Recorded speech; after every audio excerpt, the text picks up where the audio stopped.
In the silence of the city's most exclusive wealth management lobby, a street child stood before the CEO's desk.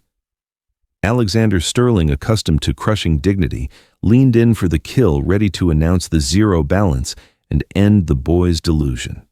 But when the high-resolution screen flashed, the number that appeared was not zero. It was a figure so vast, so impossible for the boy's circumstances, that the millionaire's confident smile instantly froze. The truth behind the $35 million account was about to expose a secret worth far more than the money and shatter the CEO's world forever. A single card held a mother's silent legacy, ready to change everything. Find out what happened next. If this mystery captured your attention, please support our stories by subscribing to the channel. The rain in Seattle was not a sudden deluge. It was a persistent whispering sadness that coated everything in a layer of chilled gray. It was the kind of weather that mirrored the heavy knot sitting in 14-year-old Leo's stomach. He stood at the bus stop, clutching a thin plastic bag containing everything he had left of his mother's financial life. His little sister Lily, only 8 years old, was currently asleep at a neighbor's apartment, oblivious to the eviction notice taped to their front door. The notice gave them exactly 72 hours. 72 hours, and the small, worn apartment that held the last physical traces of their mother, Clara, would be gone. Compounding the urgency was the prescription Lily needed a specialized antibiotic for the recurring infection she'd picked up in their poorly maintained building. The pharmacy refused to extend any more credit. Clara Chen had been gone for 6 months, lost to an aggressive illness that had consumed her quickly, despite her relentless efforts to ignore the pain and continue working. She had carried the weight of the world on shoulders, built for mopping floors and scrubbing toilets. Now, Leo carried the heavy, suffocating silence she left behind. He reached into the bag and pulled out a thick cream-colored envelope. It was brittle and slightly warped from moisture, yet the inscription on a small label affixed to the front was pristine, written in his mother's elegant, careful script, "The trust of modesty and dignity." Inside was a solitary black plastic card. It didn't look like any bank card he had ever seen. No flashy numbers, just his mother's name, Clara Chen, discreetly embossed below the institution's logo, an imposing interwoven S and W's. He traced the logo with a dirty thumb. His mother had never used this card, never mentioned this trust. It was the only thing she had left him concerning money besides the stack of bills she couldn't pay. He had spent weeks wondering if it was a mistake, a relic from a past job, or even a cruel joke. But fear for Lily had finally extinguished all doubt. He had to try. He had no other choice. The bus rattled and hissed, taking him out of the familiar rundown neighborhood and into the gleaming heart of the city's financial district. The landscape transformed rapidly from crumbling brick to towers of steel and glass that pierced the low clouds. Here, everything was sharp, cold, and clean. He stepped off the bus onto the wet sidewalk, feeling instantly exposed. The building of Sterling private wealth dominated the block, a monument to effortless wealth. The entrance was a revolving door that looked like it was made of solid ice, framed by towering granite columns. Leo's oversized hand-me-down jacket felt too thin, and his worn sneakers, held together near the toe by a strip of gray duct tape, squeaked against the pristine marble of the lobby floor. The air inside hit him a blend of expensive leather ozone and filtered coldness. The receptionist, a woman named Vanessa, with hair pulled back so tightly it looked painful, regarded him with the practiced indifference of someone dealing with an inconvenient, stray animal. "May I help you?" she asked, her voice perfectly modulated, devoid of warmth. Leo swallowed the fear tightening his throat. I need to check the balance of an account." He held out the black card and the brittle envelope. Vanessa's perfectly painted eyebrows arched high. She didn't touch the card, instead inspecting it from a distance. "Sir, this is a private wealth management firm. We deal exclusively with clients whose assets exceed $10 million. I believe you're looking for a retail bank branch." "No," Leo insisted, his voice a strained whisper, though he forced volume into it. "My mother, she told me to come here. I need to check this account. It says Sterling." Vanessa gave him a look of absolute disdain. I assure you, young man, your card is not affiliated with our transactional banking services. This is an institution for portfolio management, not for checking account balances. Perhaps you misread the logo. Leo felt the familiar burning shame creep up his neck, but the image of Lily's pale face and the clock ticking on the eviction notice held him steady. He could not leave. He planted his feet firmly on the marble. Please, he repeated, gripping the envelope so tightly his knuckles turned white. I just need to know if the account is active. I can wait here. Vanessa sighed, the sound conveying the monumental inconvenience he represented. She considered calling security, but the lobby was currently occupied by 2 major clients. A scene was undesirable. Just as she reached for her desk phone, the atmosphere in the lobby shifted. The polished rhythm of Italian leather on marble signaled an entrance. Xander Sterling, CEO, and the very face of Sterling private wealth, strode into the lobby. 48 years old, impeccably tailored, his silver hair sharp against his confident tanned face. He radiated power and success, a man who had never questioned his own worth. Xander paused, his eyes instantly locking onto the boy near the reception desk.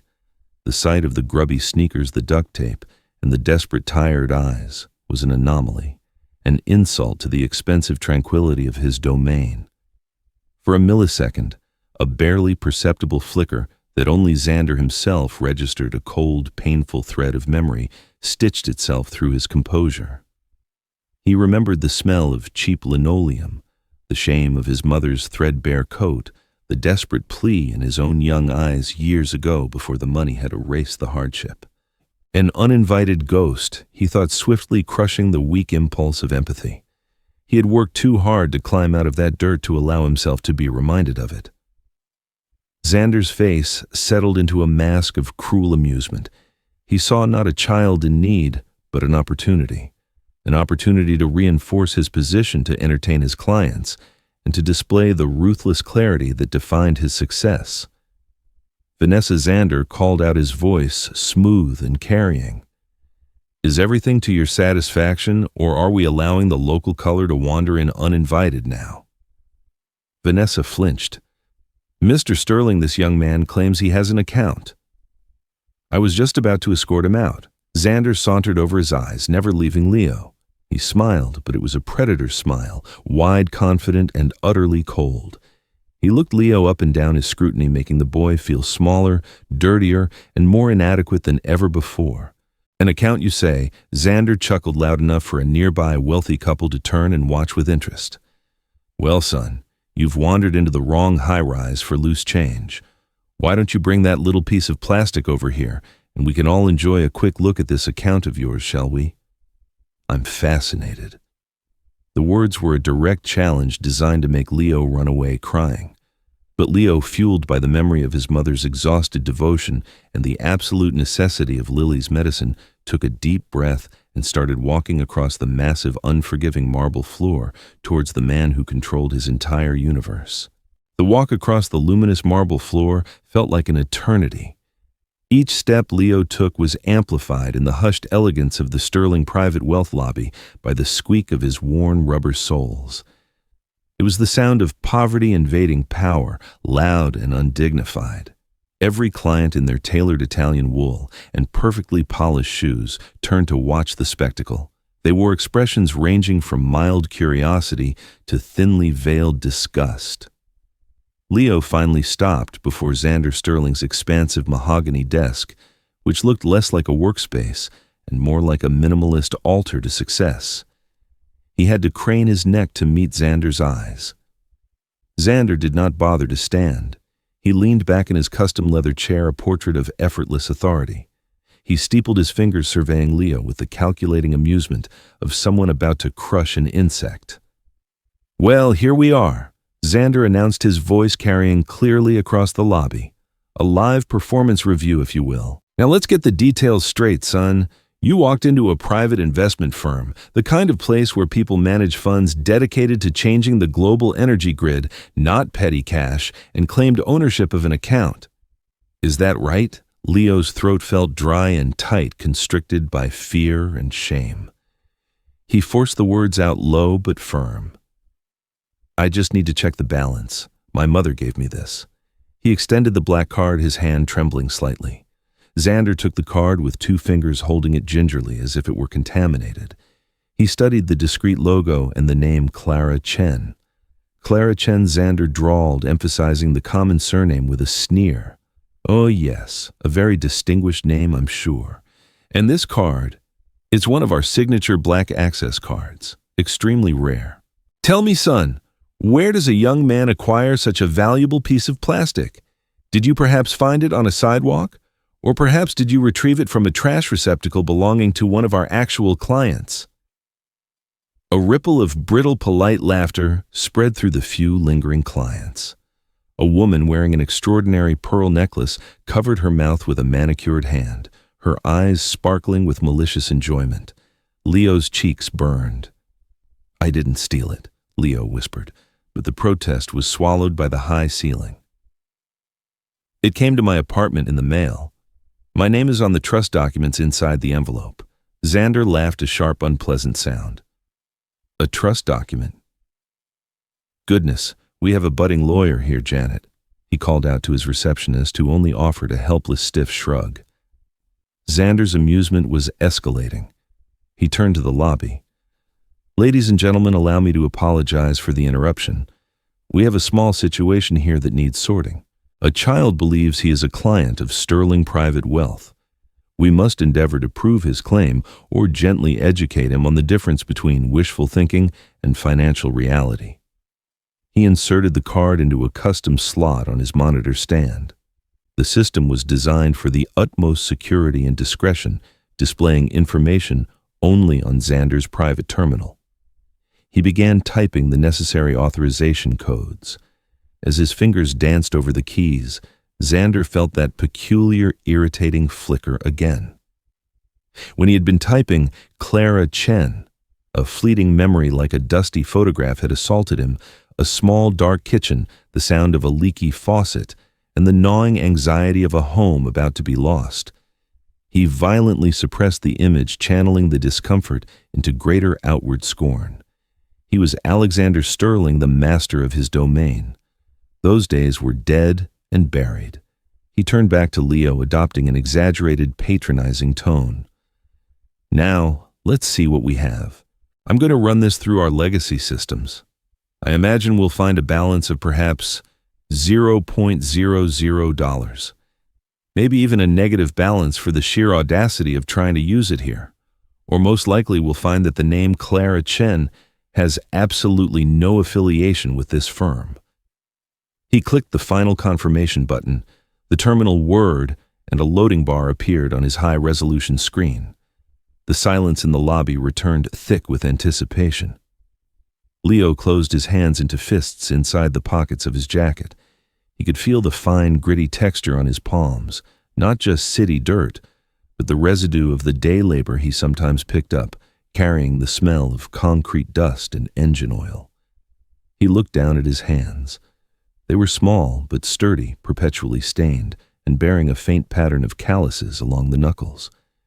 He remembered his mother's hands, always immersed in cleaning solutions, always raw, always moving.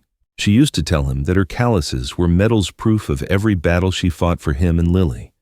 The intense shame Xander had manufactured threatened to overwhelm him, pushing him toward tears and retreat. But the sight of his own rough hands, the medals inherited from Clara, anchored him. Running away meant surrender, meant Lily wouldn't get her medicine, meant the eviction notice would win. He forced his chin up. I am my mother's son. The humiliation was a necessary price. If the screen showed 0, he would have done all he could. He would leave with dignity, if nothing else. He focused entirely on the small, worn surface of his hands, drawing strength from the memory of Clara's relentless will. Xander leaned forward, his reflection gleaming off the polished marble surface of his desk. He was ready to deliver the final crushing line, ready to wave security over, ready to dismiss the boy from his life forever. The loading bar reached 99%. Xander smirked, placing one hand dramatically on the keyboard, poised to hit the enter key and reveal the truth. Leo waited, eyes locked on his own calloused hands, bracing for the inevitable. The truth was about to arrive. Xander Sterling's finger pressed down hard on the enter key. He leaned back slightly, ready to deliver his practiced line of dismissal, a line he reserved for low-level supplicants who dared to trespass on his territory. He expected to see a crisp, clean message, account not found, or the devastating number 0.00.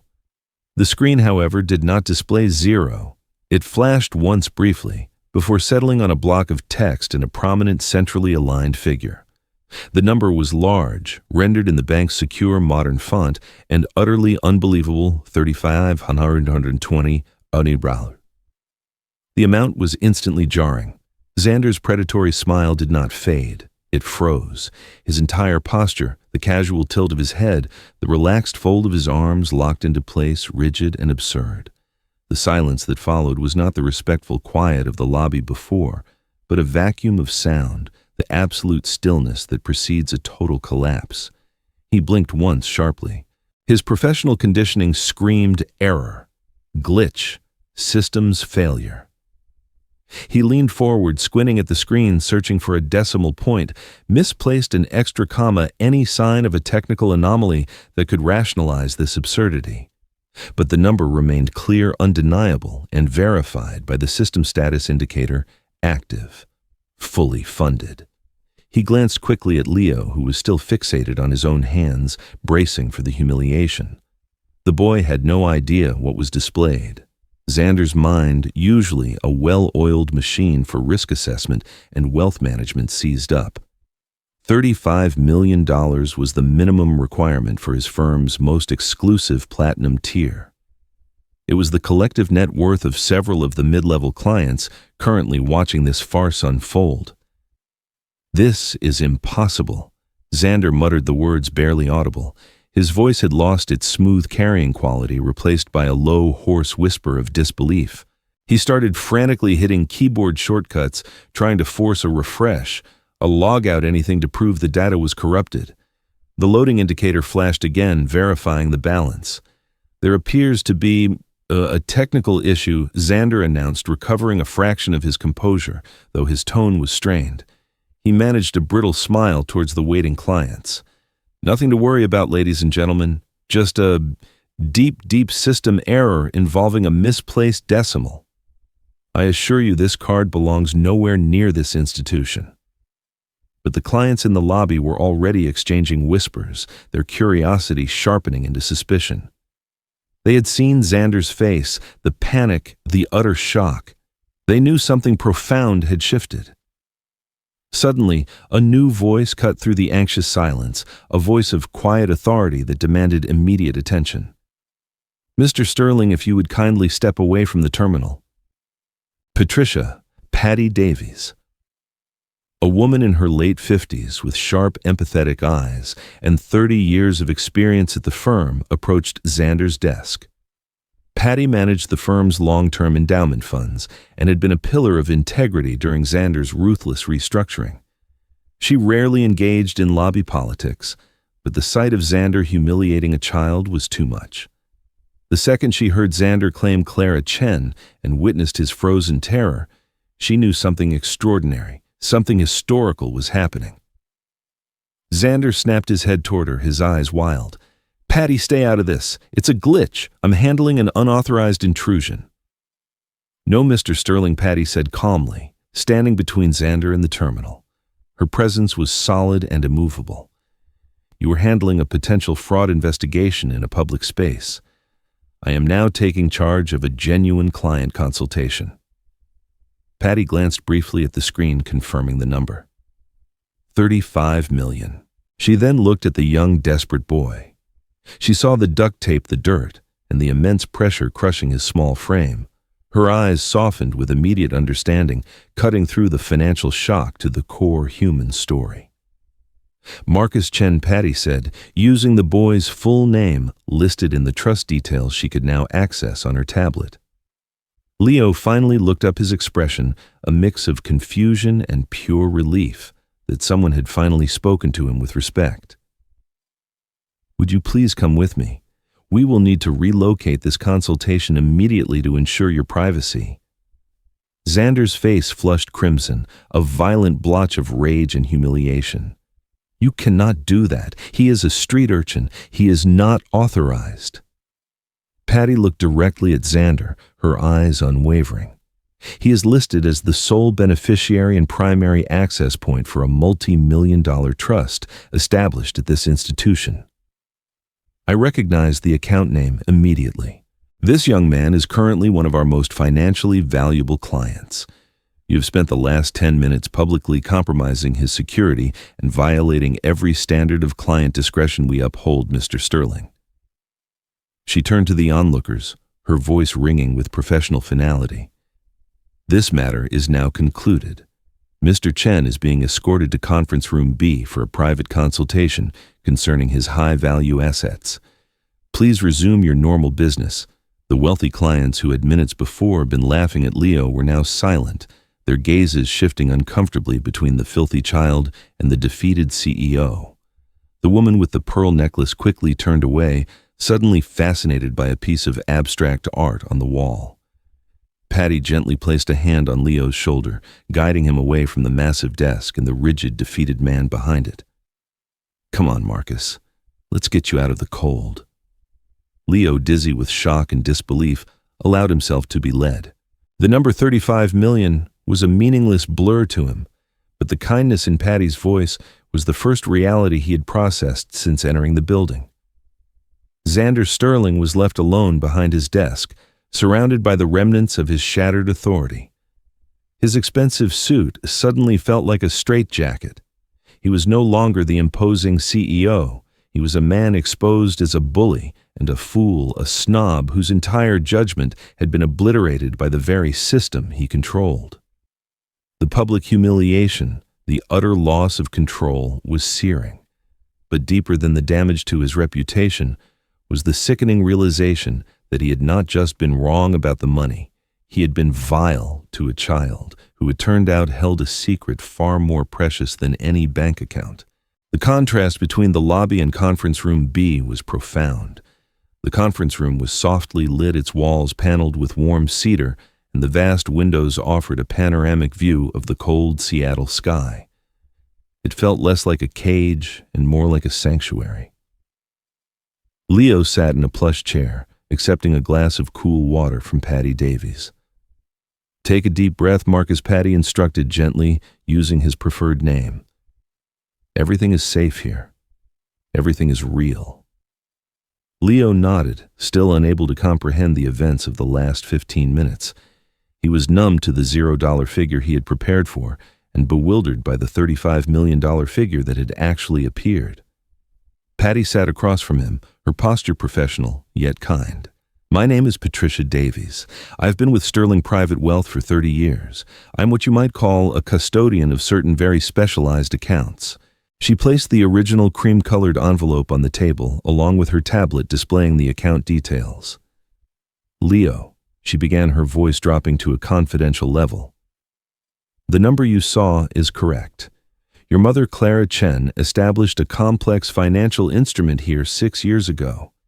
It's an exceptionally large whole-life insurance policy managed through the trust of Modesty and Dignity." Leo frowned, confused. "But my mom worked 3 jobs, cleaning, laundry. We barely had money for food. How could she buy millions of dollars of anything?" Patty's gaze held a deep, painful respect. "That is the true core of this story, Leo. The money itself, the 35 million, is the product of her sacrifice. A policy of this size requires enormous premiums, especially in the first few years.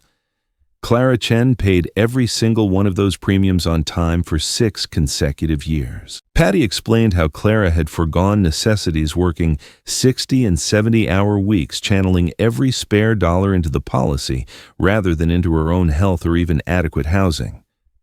She didn't just pay the premiums, Leo. She chose a specific type of policy that allowed her to aggressively fund the investment component. To do this, she didn't just need money, she needed knowledge. She was a brilliant woman. Patty tapped the tablet. The documents state that she spent countless nights at the downtown public library researching financial law and complex trust structures. She knew exactly what she was building for you and Lily. Leo felt a fresh wave of grief and fierce pride. He remembered his mother always saying she was studying English or taking online courses to better herself late at night. She wasn't bettering herself. She was building an empire of love for them. Just then there was a tentative knock. Xander Sterling stood in the doorway, his face pale. His suit slightly rumpled, the first signs of human frailty Leo had ever seen on him. Patty Xander said, his voice flat. "I need to see the original documents. I need to understand this structure. It defies all logic." "Please, Mr. Sterling," Patty replied, gesturing to a seat far away from Leo. "Sit down. It is time you listened, not commanded." Xander sat, his posture still stiff with lingering resistance, but the humiliation from the lobby had stripped him of his usual combativeness. Patty picked up the cream-colored envelope and extracted a single carefully folded sheet of paper. "Before we review the details of the trust, I must read the only document Clara Chen insisted remain with the file until the trust was accessed." She cleared her throat and began to read Clara's final letter. The letter was not tearful or sentimental, but strong and clear, a mother's final directive. It spoke of her deep abiding love, her regret at having to leave them, and her ironclad promise that they would never go hungry again.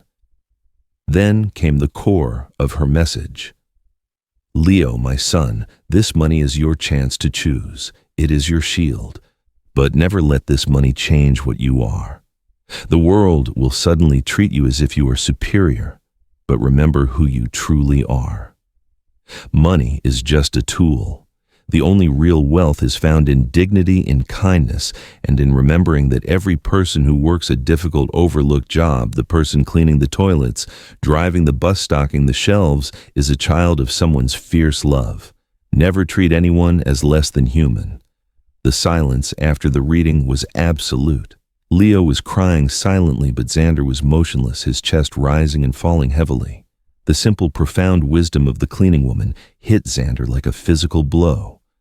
Patty seized the moment. She looked Xander directly in the eye, her voice quiet but carrying the force of 30 years of banked frustration. "You asked about the logic, Mr. Sterling. Here is the logic. Clara Chen was not some distant figure. She was here. She cleaned your office. She was the one who often stayed until midnight dealing with the trash you left. I raised concerns multiple times about the service staff's welfare, no health insurance, poverty wages, and those concerns were dismissed by management. By you, Mr. Sterling." Xander flinched as if struck. The revelation that Clara Chen was the very embodiment of the staff he habitually ignored ripped through his remaining defenses. He had been so blind, so obsessed with the abstract figures of wealth, that he had failed to see the monumental human efforts beneath his own feet. He had literally ridiculed the son of the very woman whose sacrifice now funded one of his most lucrative trusts. His internal walls crumbled. The distant, painful memory of his own impoverished youth, the shame he had buried beneath the granite of this office, surged up. His mother, an overworked waitress, had also been dismissed by the wealthy patrons she served. He had sworn he would never be poor again, but in his ascent, he had become the very dismissive, cruel figure he once feared. I see Xander choked out, running a shaky hand over his face. The words felt heavy and real, unlike any transaction he had ever closed. I see everything now. He finally understood the $35 million was not a system error. It was a moral reckoning. The woman he had dismissed as invisible was in fact the only person in his life who had shown him the true measure of worth. "I will drive you home," Xander said, his voice quiet and devoid of its usual demanding authority. He hadn't consulted. Patty hadn't called security. The decision was personal, made not with his banker's mind, but with a newly awakened conscience. Leo looked at him surprised. "You don't have to." "Yes, I do," Xander insisted. "Your mother's trust is now under our care, and that care starts now. We need to secure Lily and move you out of your current living situation immediately." The drive from the pristine financial district to Leo's neighborhood was a brutal lesson in geography and inequity. Xander's luxury sedan, a sleek machine designed to glide over imperfections, bumped and scraped on the neglected, cratered streets. His meticulous world shrank with every block. When they finally pulled up to the aging, water-stained apartment building, Xander's expensive car looked like an alien spaceship that had crash-landed in the wrong dimension. The exterior was exactly as Leo had described: crumbling, brick-peeling paint and the faint, pervasive smell of dampness and despair. Xander followed Leo up the dim concrete stairwell. The elevator had been broken for years, and felt the ache of physical exertion, a feeling entirely foreign to his executive life. Inside the tiny apartment, Xander met Lily. The 8-year-old was small and fragile, but her eyes, deep and dark like Clara's, held a wisdom that belied her age. He also met Mrs. Rodriguez, the neighbor who had taken Lily, in a woman whose face was lined with hard work, and whose kindness radiated despite her own meager resources. As Leo and Lily packed their few belongings, 4 garbage bags containing their clothes, school books, and Lily's tattered stuffed rabbit, Xander stood uselessly in the corner. He witnessed the poverty firsthand: the worn couch, the mismatched chipped plates, the sheer scarcity of possessions. He saw the duct tape on Leo's shoes again, but this time he saw not a joke, but a symbol of necessity and ingenuity. The true acceleration of Xander's transformation came as they left. Neighbors emerged from their apartments not with envy, but with genuine tearful happiness for Leo and Lily, offering quiet blessings and small gifts: a homemade cookie, a $20 bill pressed into Leo's hand. They were a community of dignity, looking out for each other, exactly the people Clara had written about. Xander realized he had spent his entire career building walls, while these people built bridges of human connection. 48 hours later, Leo and Lily were settled in a bright modern apartment managed by the Sterling firm, complete with a kind retired social worker hired as their legal guardian. But Xander's work had just begun. He initiated a sweeping, shocking reform across Sterling private wealth. At an emergency board meeting, he presented a detailed financial plan that included tripling the hourly wages of all service and maintenance staff, the cleaners, the janitors, the security guards. He mandated comprehensive health, dental, and retirement benefits for every single employee, regardless of their title.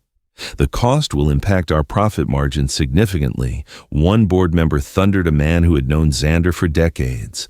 Xander, usually obsessed with margins, remained calm. "Our profits are obscene, gentlemen. We can afford to treat the people who make this building function like human beings. This is not philanthropy. It is an investment in human dignity. It is the cost of doing ethical business. If you cannot accept that, your resignation will be accepted immediately." 2 board members resigned in protest, calling Xander soft and delusional. Xander watched them go without regret. They were simply the last remnants of the old, arrogant structure he was determined to dismantle. 3 months passed, bringing a quiet stability to Leo's life.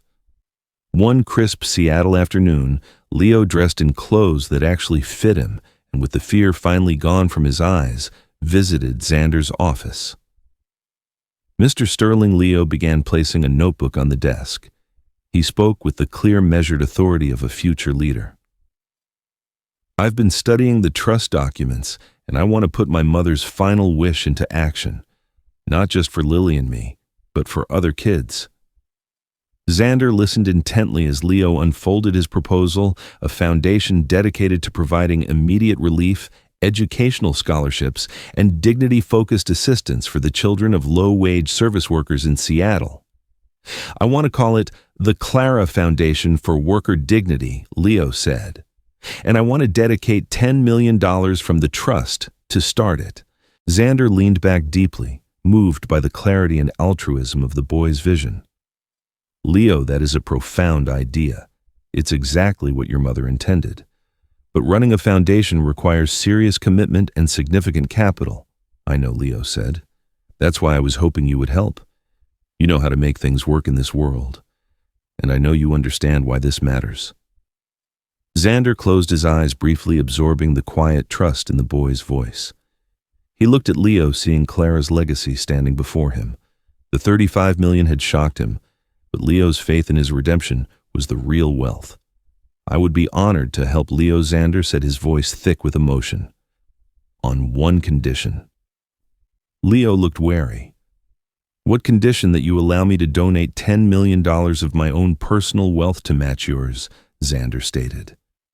"Your mother taught me a lesson I desperately needed to learn. This is my chance to actually do something with it." "Your mother's legacy," Xander confessed, looking out at the skyline he once thought he owned. "It didn't just save you and Lily.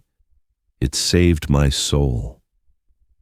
The two shook hands, the once destitute boy and the humbled millionaire, sealing a partnership built not on greed, but on the enduring power of a mother's love and the rediscovery of human decency. The greatest wealth we find is never measured in currency, but in the quiet, enduring sacrifices made in the name of love. Clara's profound dignity, forged in hardship, ultimately became a legacy strong enough to shatter the walls of arrogance and redeem a millionaire's soul. We learned that the power to change the world lies not in a bank balance, but in the simple choice to see and honor the worth in every human being. If Clara's unwavering love and Leo's resilience resonated with your heart, please support our mission to share these tales of the human spirit by subscribing and leaving your thoughts on true wealth in the comments below. To hear the next inspiring story, simply click on the video now appearing on your screen.